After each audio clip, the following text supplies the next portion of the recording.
Coucou les balances, je vais faire votre guidance sentimentale pour cet été.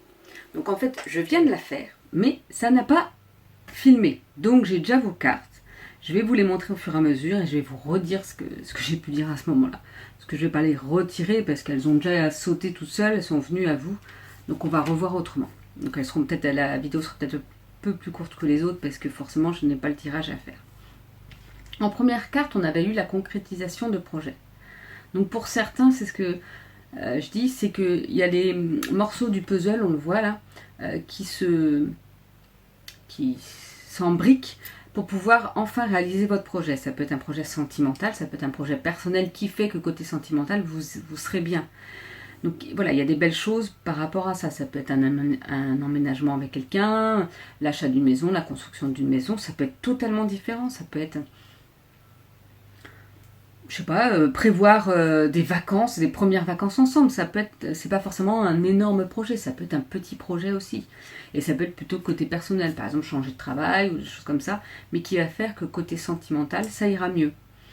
Après, d'ailleurs, regardez, on a la carte de changement positif dans une relation existante. Donc voilà, vous allez vraiment vers le positif pour vous. Peut-être que c'est en lien avec ce projet qui va faire que vous serez bien, ou peut-être que de toute façon, ce sera les énergies de cet été qui vont vous apporter du bonheur, du bien-être, et que vous serez vraiment à votre place dans votre couple. D'ailleurs, on vous dit que vos doutes et vos peurs ne sont pas fondés.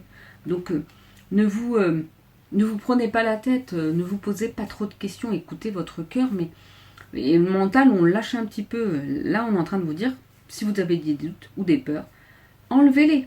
Elles ne sont pas fondées. On avait la carte, ce n'est pas ton âme sœur. Alors, c'est pas pour tous les balances non plus, c'est-à-dire que c'est pour certaines personnes, si vous êtes dans le début d'une relation, que vous vous demandiez est-ce que c'est mon âme sœur, là on vous dit que non. Mais c'est pas grave, c'est pas parce que c'est pas votre âme sœur que vous pouvez pas vivre une belle relation. Pour moi en plus une âme sœur ça peut être un ami, un frère, une sœur, ça peut être quelqu'un avec qui on est bien, quelqu'un avec qui on s'entend bien. Mais on peut très bien vivre de très belles relations sans que ce soit une âme sœur aussi. On peut vivre des années comme ça, c'est pas le souci, il faut pas tous dire oh là là, il faut une âme sœur, il faut une flamme jumelle, pour ceux qui connaissent la flamme jumelle. Non, on peut vivre autrement des belles relations sans ça. Vous avez lu la carte de différence d'âge. Pour certains, vous allez peut-être faire une rencontre, ceux qui n'ont personne, ou vous êtes déjà avec quelqu'un qui a une différence d'âge. C'est pareil, en même temps, c'est ce que je dis souvent. C'est pas souvent qu'on est avec une personne qui a le même âge que nous. Souvent, il y a 1, 2, 3, 4, 5, 10, 15, 20. Il y a toujours souvent une différence d'âge, quoi qu'il en soit. Après, elle peut être plus ou moins grande. Et ben c'est pareil, si vous sentez bien dans cette relation, vous ne vous prenez pas la tête. Il faut arrêter d'écouter ce que les autres ont à dire. Il y aura toujours quelqu'un pour juger, de toute façon, par rapport à ça. On a eu la carte déménagement, changement de ville. Pour certains, je pense que de toute façon, il va y avoir vraiment ce changement positif. Et peut-être que c'est par rapport à ce projet d'ailleurs que vous allez déménager, parce que vous allez emménager avec votre compagnon ou votre compagne. Parce que, voilà, ce côté sentimental, ça va vous faire bouger. Ça va vous faire évoluer dans autre chose. Alors ça peut être la ville juste à côté, hein, mais voilà, on vous parle pour certains qu'il y aura ce déménagement. Et je pense que de toute façon, pour cet été, sentimentalement, c'est quand même assez positif parce que, par exemple, ce n'est pas ton âme sœur, c'est pas quelque chose de négatif, ça vous précise juste si vous vous posiez la question.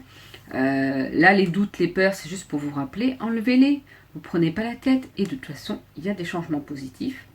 Donc c'est bon pour vous cet été. Après, donc j'ai oublié de vous dire, parce que comme je refais la vidéo, j'avais utilisé le chakra du cœur d'Isabelle Serre. Et les illustrations sont de Wild Amanda. J'adore ce que Isabelle Serre propose. J'adore la personne qu'elle est aussi. Et l'oracle des messages de ton âme, donc de Charlotte Daines, et les illustrations sont de Célia Mélesville. Donc les premières cartes sont de l'oracle du chakra du cœur. Et après, j'ai tiré l'oracle des messages de ton âme. J'ai tiré s'unifier.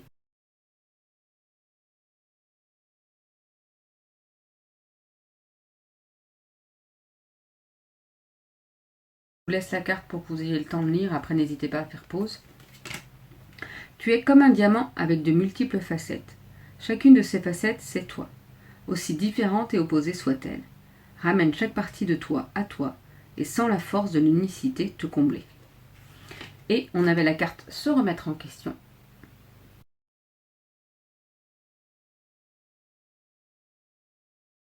30 sûrement, mais bon, moi je ne sais pas tenir une carte comme ça sans bouger. Te poses-tu la question de savoir si tes actions ont une incidence sur ta situation actuelle ou le conflit que tu vis? Il est maintenant temps de le faire. Repense à tes agissements et évalue ta part de responsabilité. Donc voilà pour les derniers messages pour cette guidance sentimentale pour cet été, les balances. Je vous souhaite une belle journée et je vous dis à bientôt.